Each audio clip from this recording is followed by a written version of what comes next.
Narito na ang mga pinaka nakakatakot na video sa buong mundo.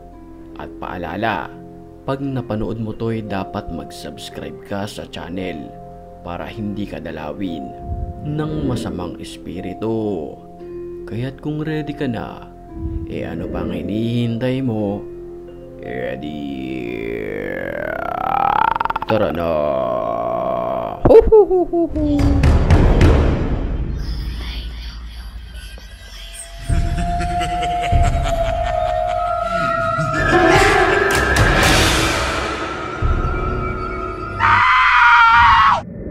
Sa paunang video pa lamang ay talagang kikilabutan ka na sa iyong mapapanood. Chong. Anjir. Guys, bisa melihat itu sosok apaan guys? Anjir, kita nggak bisa samperin guys ya. Isang lalaki ang nagpunta sa lugar na ito.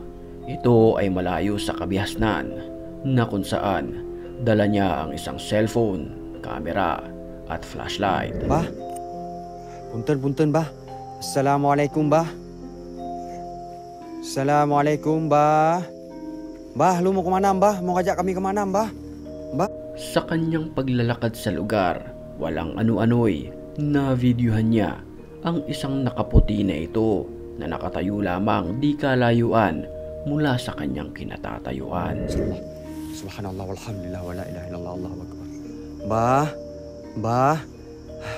Bah.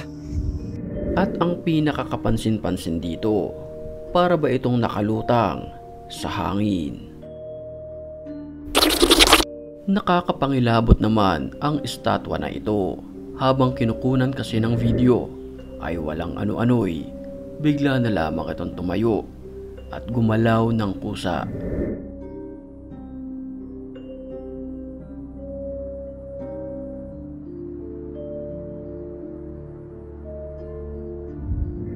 Ang estatwa na ito ay gawa sa pinaghalong semento at kahoy, kaya't laking gulat nang nagbe-video nang bigla itong tumayo mula sa kanyang pinagkakaupuan.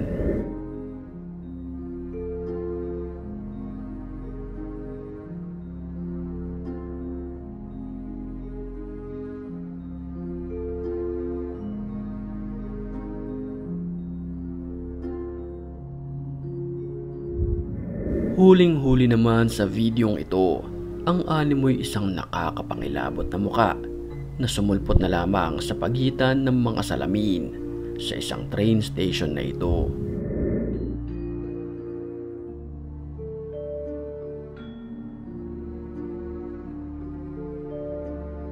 Makikita na nakatayo lamang ito at tila nakatingin sa nagve-video.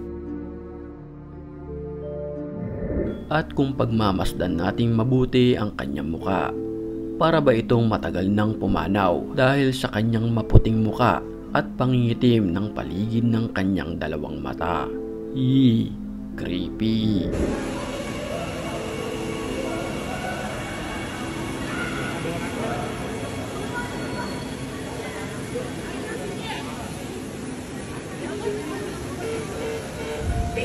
Isang lalaki ang naglakas loob na maglaro ng Ouija board sa kanyang bahay na kung saan ginagamit ito sa paghahanap at pagtatawag ng masamang espiritu. What the hell happened then, guys? That was a scary one, and I'm very confused because the dolls come from this direction. I could see it in the mirror after I watched the footage back, but there was no fucking doll. Nag-set up siya ng camera para ma-videohan ang anumang mangyayari. I'm not joking, Wilson. I need to know where you fucking hid her. Come on, fucking move it.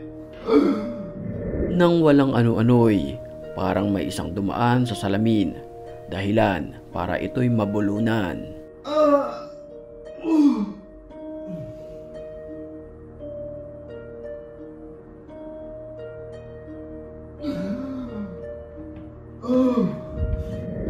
Alas 2 ng madaling araw nang mag-ride ang magkaibigan na ito.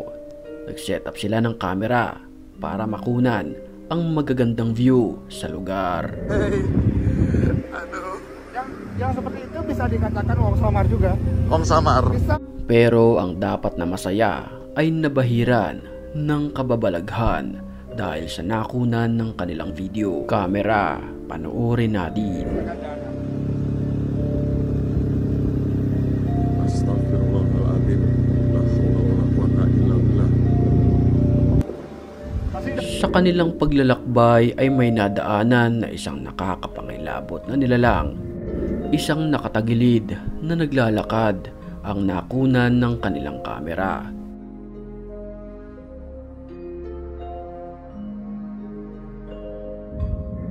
Ang ipinagtataka lang nila, bakit narito ang nilalang na ito wala namang mga bahay sa lugar. For sure, kinikilabutan ka na sa mga oras na ito.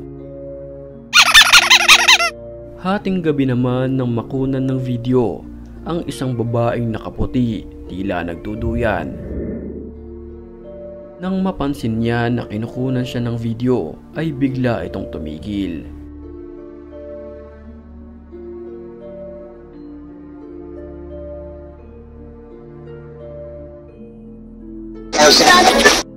Sa bahay na ito na walang bubong sa isang liblib na lugar, nag-set up ang isang lalaki ng kamera. Iniwan niya ito sa mahabang oras para balikan ang mga nakunan ng video.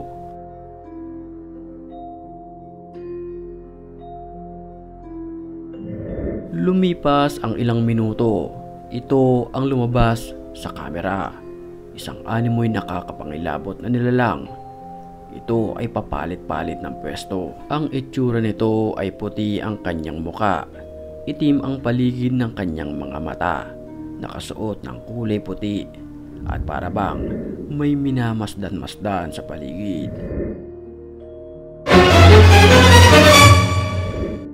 Sa bahay na ito ng isang lalaki, nakaranas siya ng isang nakakapangilabot na pangyayari. Kinunan niya ng video ang anamoy isang ingay na nagmumula sa lugar na ito.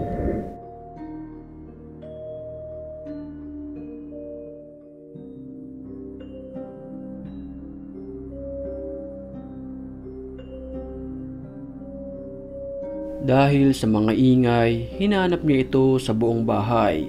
Binuksan niya ang pintuan at walang ano-ano'y ito na ang kanyang nasaksihan.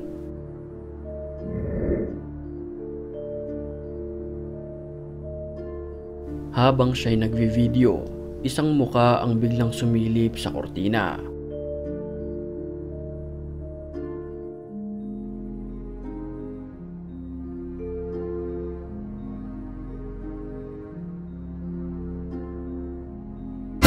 At dahil narito ka pa, patiin muna natin sa mga oras na ito ang mga certified matapang. At kung gusto mo rin mapabilang sa kanila, mag-comment ka lang. Dahil ang may pinakamalulupit na comments, yun ang aking pipiliin. Back to the story.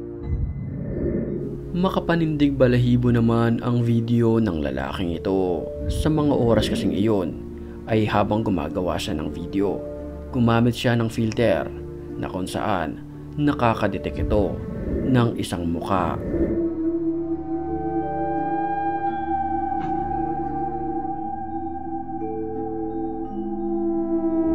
Akan menunjukkan bahwasanya saya sedang sedih. Unti-unting bumukas ang cabinet at dito lumabas ang isang filter na kung saan ina-identify nito ang muka sa video.